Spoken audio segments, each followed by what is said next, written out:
Physical gold, digital gold, gold ETF या फिर SGB, कौन सा है बेस्ट इन्वेस्टमेंट? जब आप गोल्ड में इन्वेस्ट करने की सोचते हो तो आपके सामने ये चार ऑप्शन आते हैं। फिजिकल गोल्ड खरीदें, डिजिटल गोल्ड खरीदें, एसजीबी खरीदें या गोल्ड ईटीएफ खरीदें।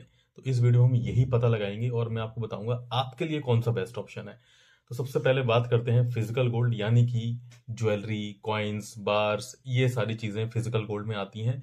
इसमें एडवांटेज क्या है कि इजी टू अंडरस्टैंड है, पैसा दो और खरीद के ले आओ, बस इतना ही है। कभी भी यूज कर सकते हो आप उसको। इमरजेंसी एसेट भी होते हैं और हमारे जो पूर्वज हैं, हमारे दादा परदादा, गवर्नमेंट, सब कुछ, सब सारे लोग फिजिकल गोल्ड ही खरीदते हैं। लेकिन इसके साथ कुछ डिसएडवांटेजेस भी आते हैं, जैसे कि मेकिंग चार्जेस। जब आप कोई ज्वेलरी खरीद रहे हो तो मेकिंग चार्जेस कभी आपको वापस नहीं मिलती है, वो एक बार चली गई तो चली गई। जब आप सोना बेचने जाओगे तो मेकिंग चार्जेस के पैसे ऑटोमेटिकली कट हो जाएंगे।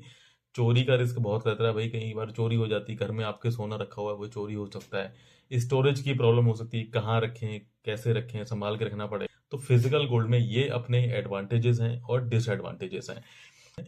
अब नंबर 2 पे हम बात करते हैं डिजिटल गोल्ड की, यानी कि आप किसी ऐप के थ्रू बाई कर सकते हो। फॉर एग्जांपल पेटीएम है, फोन पे है, गूगल पे है, इन सब चीज़ों से आप ऐप से आप अपने डिजिटल गोल्ड को बाई कर सकते हो। इसमें क्या फायदे हैं कि छोटा अमाउंट से बाई कर सकते हो, यानी कि कई तो या 10 रुपए का भी आप सोना खरीद सकते हो, 100 रुपए का भी खरीद सकते हो। ठीक है, ईजी है बहुत ज़्यादा, कोई स्टोरेज का इशू नहीं है, चोरी होने का कोई डर नहीं है, ऐसे कुछ भी डिसएडवांटेजेस नहीं है इसके साथ। लेकिन इसके साथ कुछ हैं। वो क्या है कि गवर्नमेंट से रेगुलेटेड नहीं है, पहली बात।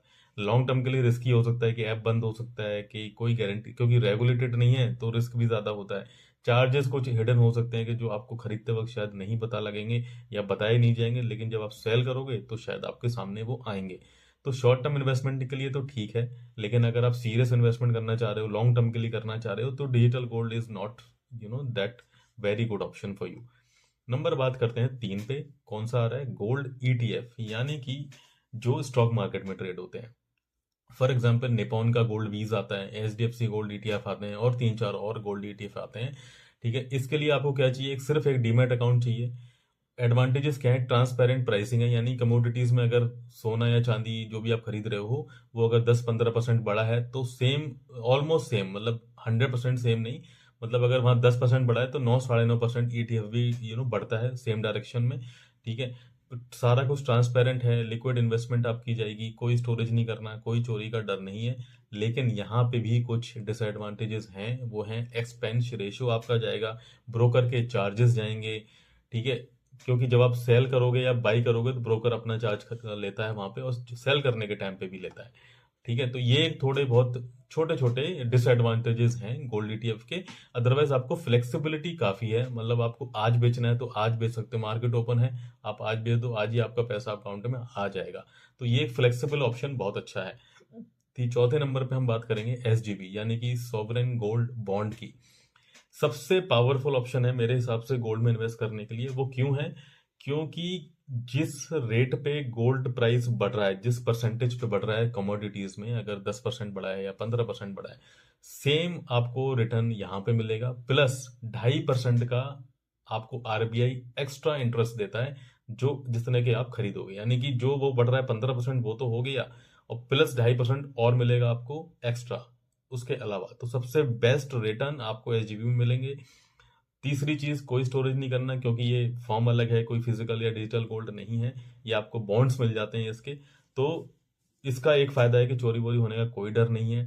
टैक्स फ्री है मेच्योरिटी पे, अगर आप करते हो 8 साल का मेच्योरिटी टाइम है। अगर आप उससे पहले करोगे तो टैक्स देना पड़ेगा, अगर मेच्योरिटी के बाद करोगे उसको कैश, तो आपको टैक्स नहीं देना पड़ेगा, जीरो टैक्स है। और गवर्नमेंट से रेगुलेटेड है, गवर्नमेंट का सपोर्ट आपका है, तो ये सेफ्टी वाइज बहुत बढ़िया ऑप्शन है, कहीं पैसा आपका डूबेगा नहीं। इसमें भी तो एक दो कॉन्स में बता दिए हैं आपको, ये यानी कि लॉकिंग पीरियड है 8 साल के लिए, पैसा ब्लॉक हो जाएगा आपका, ये है। और लिक्विडिटी इसमें कम रहती है, लेकिन लॉन्ग टर्म का अगर आप सोच रहे हो तो इससे बढ़िया ऑप्शन कोई है नहीं। ठीक है, लास्ट में अगर हम कंपेयर करें, देखो सबसे बढ़िया, अगर आप शॉर्ट टर्म इन्वेस्टर हो तो डिजिटल गोल्ड आपके लिए ठीक है, मीडियम टर्म हो तो ईटीएफ आपके लिए अच्छा ऑप्शन है, लॉन्ग टर्म अगर आप हो तो एसजीबी आपके लिए अच्छा ऑप्शन है। Jewellery is not consider as a investment. ठीक है, अगर आपको वैसे खरीदना है तो आप खरीद सकते हो, इन्वेस्टमेंट के हिसाब से मत खरीदो ज्वेलरी। कॉइन्स वगैरह आपको खरीद सकते हो, लेकिन उसमें वो रिस्क है, चोरी वोरी होने का, ये सब चीज़ों का रिस्क रहता है। ठीक, आई होप कि वीडियो अच्छा लगा हो, कुछ आपको नॉलेज शेयरिंग हुआ हो। अगर आपको अच्छा लगा है तो लाइक करो, शेयर करो, सब्सक्राइब करो। Thank you.